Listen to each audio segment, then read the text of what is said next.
When you hear the words World War II, you probably think of huge battles, of heroes and villains. But here's the thing, it wasn't just one big event. It was more like a chain reaction, a series of dominoes, each one knocking over the next, until the whole world was caught up in the most destructive war in history. So how on earth did it all happen? Let's take a look. To really get a sense of what was on the line, you just have to listen to the words of someone who was there.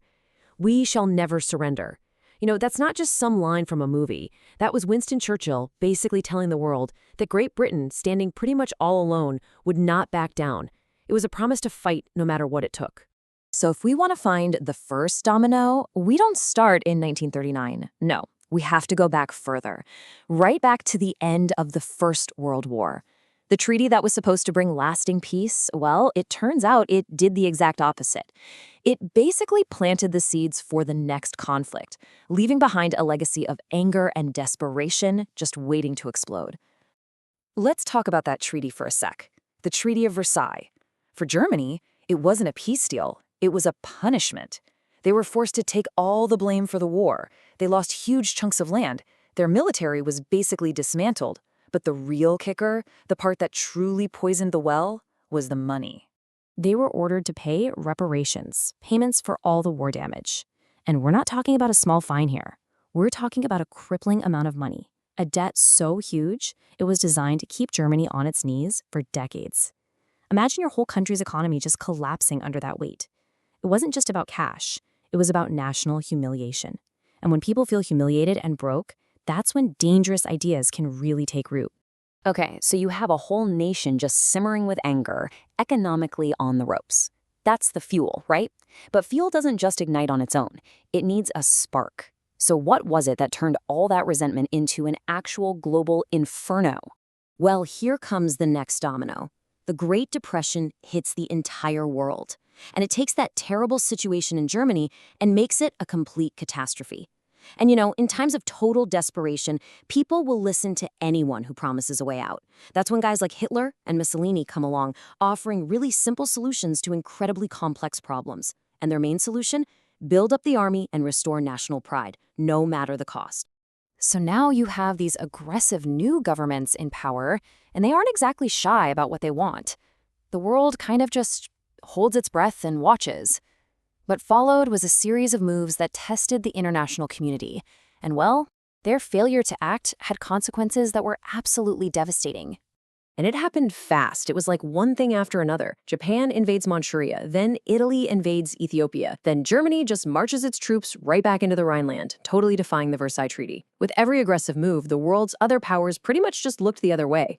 They hoped that giving the dictators a little of what they wanted would satisfy them, but all it did was make them hungrier for more. When Germany finally invaded Poland and the war began, they unleashed a new kind of warfare, something nobody had ever seen before. It was called Blitzkrieg, Lightning War. Just try to picture it. Tanks, planes, and soldiers all moving together as one perfectly coordinated storm. It was designed to cause pure shock and chaos. And man, did it work. Poland was crushed in just a few weeks. France fell in a little over a month. It was terrifyingly effective. The sheer scale of what they conquered is just mind-boggling. By 1941, the Axis powers controlled a massive chunk of Europe, from the coast of France all the way to the outskirts of Moscow. They had a complete stranglehold on the continent. It really must have seemed like the darkness was there to stay. But you know how it goes. Right at the peak of their power, when they seemed absolutely invincible, the Axis made a couple of huge, fatal mistakes. 2 acts of aggression that were meant to seal their victory, but instead, they woke up 2 sleeping giants and turned the tide of the war for good. December 7th, 1941. You've heard the phrase from President Roosevelt, a date which will live in infamy. The surprise attack on Pearl Harbor was a brilliant move from a purely tactical perspective, but strategically, it was a total disaster for Japan. They had kicked a hornet's nest the size of a continent, and the full industrial power of the United States was now officially in the war. And that's when things really started to change. Suddenly, the momentum wasn't just going one way. In the Pacific, the U.S. Navy scored a massive victory at the Battle of Midway. In the deserts of North Africa, the British stopped the German advance at El Alamein. And then there was Stalingrad. In the freezing cold of Russia, the Soviet army stopped the German war machine dead in its tracks and began the long, brutal pushback to Berlin. So, with the momentum finally on their side, the Allies switched from defense to offense. The road to victory was going to be long and incredibly bloody, but the plan was simple: squeeze the Axis powers from both sides until they broke. So you have this giant pincer movement happening in Europe. The Allies storm the beaches of Normandy on D-Day, pushing from the west. At the exact same time, the massive Soviet army is grinding its way toward Berlin from the east. And in the Pacific, it's a totally different war, a brutal island-by-island slog, getting closer and closer to Japan's home islands.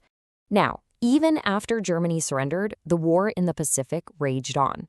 Japan was determined to fight to the very last person, and an invasion looked like it would cost hundreds of thousands of lives. To avoid that, the United States made a decision that changed the world. They unleashed a terrifying new weapon. This number represents the estimated number of people killed instantly or soon after by the atomic bombs dropped on Hiroshima and Nagasaki. It's a number that's hard to even wrap your head around. Facing that kind of unimaginable power, Japan finally surrendered. The war was over. The world celebrated like never before. But it was a different kind of celebration.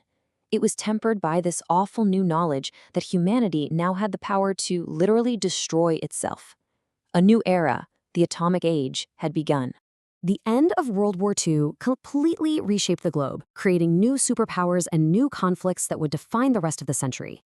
But it also taught us some incredibly hard lessons paid for with the lives of millions. Lessons about the danger of unchecked aggression, of nationalism, of what happens when we stop listening to each other. And the question we really have to ask ourselves today is, are we still paying attention to those lessons?